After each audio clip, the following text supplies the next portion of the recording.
Nós sabemos, na primeiro lugar, que é meta para introduzir CD Aruba vez mais. Nós temos uma história bastante larga, quase 50 anos. Então, ponto para explicar nossa trajetória.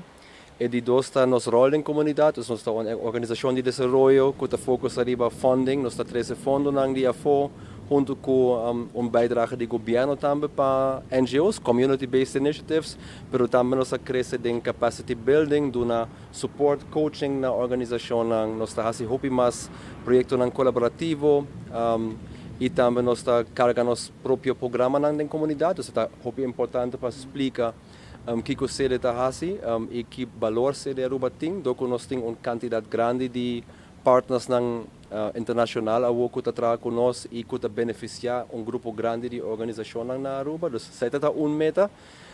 Depois, eigentlich, nós proponemos para o futuro, nós temos protocolo de colaboração com o governo e também com o fundo de DIAFO.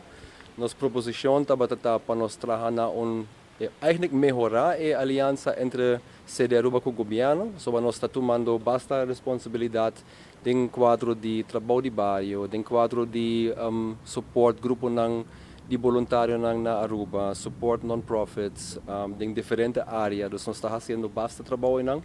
E banda nós estamos sentindo que esse aqui é trabalho de comunidade com mestre seu suporte, tiki mais, não independente do governo, mas riba su mês é importante para o bairro tudo ainda mais unido. Isso é importante.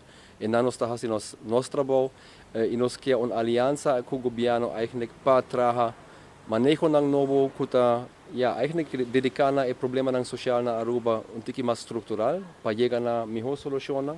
Nós não temos solução para tudo, mas nós queremos juntos, para co-criar, para chegar a solução. Também nós pedimos ao governo para o seguinte ano trabalhar certa melhoração, por exemplo, acesso a serviços do governo para grupos que não têm acesso a ele.